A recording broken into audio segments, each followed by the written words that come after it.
pastor Moabel novamente, fazendo mais um vídeo. Vocês lembram que recentemente eu fiz um vídeo para os jovens, porque o meu site é pouco visitado pelas irmãs. Mas eu tenho meninas de 13 anos, 12 anos, até menos, que veem meus vídeos.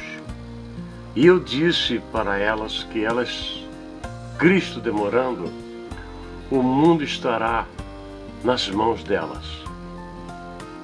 E é uma palavra de encorajamento para elas servirem o Senhor, serem honestas, esperarem pelo casamento e fazerem e desempenharem o papel que a mulher desempenha no mundo, um papel tão importante.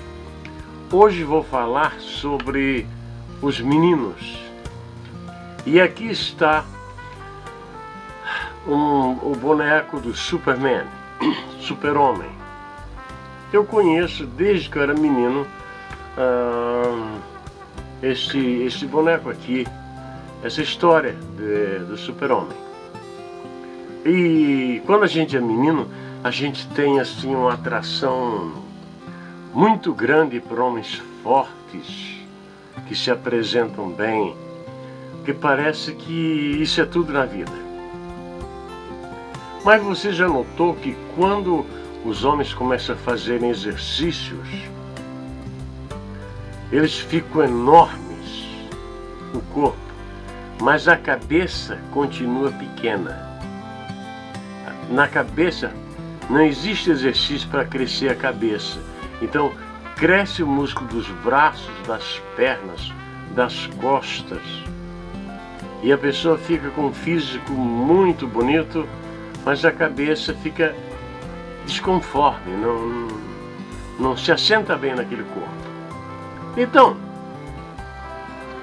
para os meninos eu quero falar, para os jovens que estão iniciando a sua carreira.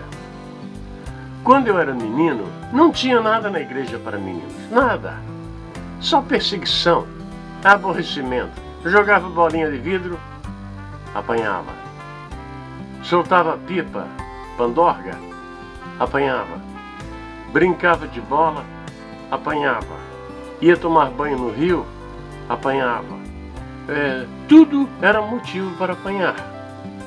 A igreja não tinha nada. Vocês querem saber?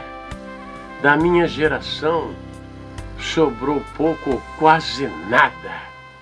Todos foram para o mundo. E o culpado quem foi? Os obreiros da igreja, que também não tinham nada.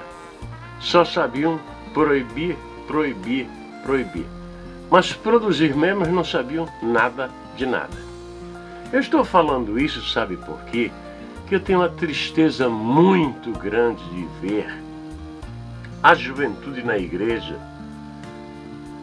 com um pastor que a cabeça dele não funciona para nada, a não ser para tirar o dinheiro do povo.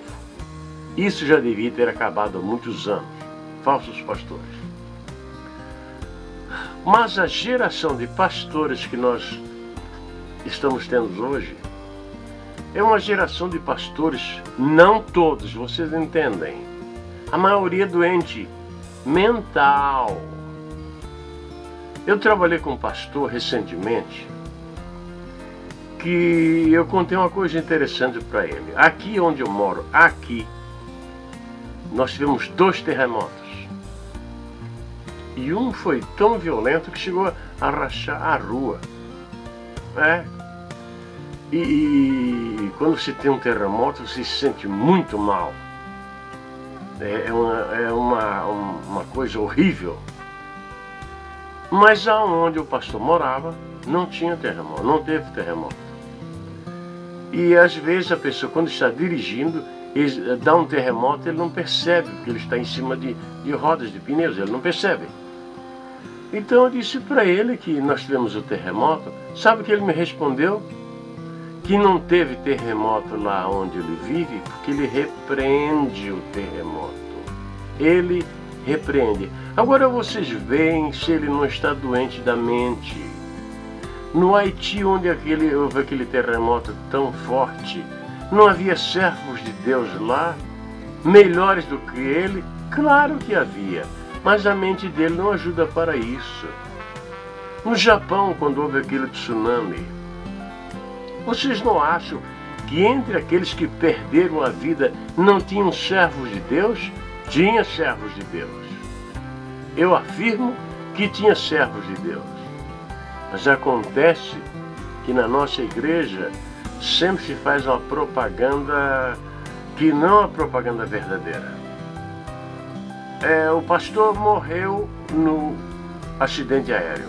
Não só ele, mas outros mais. Mas aí já se criou toda uma história que ele tinha recebido uma revelação. Irmãos, Deus que me ajude e te ajude. Eu não quero morrer num acidente de aviação queimado.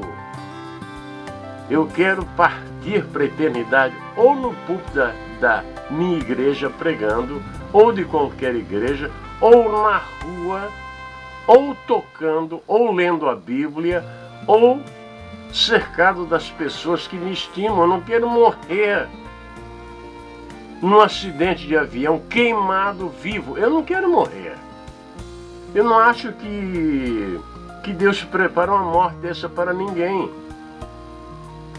Pastor Valdir Bícego foi assassinado, uma morte encomendada.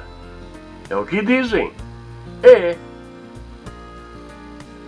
Existiam pessoas que escreveram que Deus estava muito feliz com o pastor Valdir Bícego. Que Deus, ele quis, em outras palavras, que Deus que preparou aquilo. Irmãos, Deus não prepara para nenhum pastor entrar na eternidade assassinado. A mente deles é que eles repreendem tudo. Eles repreendem coisa nenhuma. Eu tenho um amigo, ele se acordou de manhã com uma dor no braço esquerdo. O que se percebe facilmente é que ele estava com um problema no coração. Então, ele falou para a esposa dele. A esposa dele disse: você quer que ore? Ele disse: quer. Então, ela orou e, segundo ele, ela repreendeu o espírito de morte. Repreendeu. Mas levaram ele no médico. E quando ele estava lá no médico, ele sofreu um infarte lá na presença do médico. Muito bem. E ele sempre me dizia que a esposa tinha repreendido o espírito de morte. Depois ele me disse que na hora ele teve que tomar uma injeção que custava quase R$1.000 e que se não fora aquela injeção, ele teria morrido. Agora, foi a injeção que salvou ele ou foi a oração da esposa? Tem muita falta de inteligência no nosso meio. Isso me dói. Viu, jovens? Procurem raciocinar, servir a Deus com alegria e não tentar ser super-homem. Vocês entendem? Outra coisa. Que repreender espírito de morte é esse? Se houvesse em nós este poder, as funerárias fechariam. Porque cada vez que uma pessoa fosse lá e estivesse para morrer, a gente ia lá repreender o espírito de morte e a pessoa viveria para sempre. Mas não é este o caso.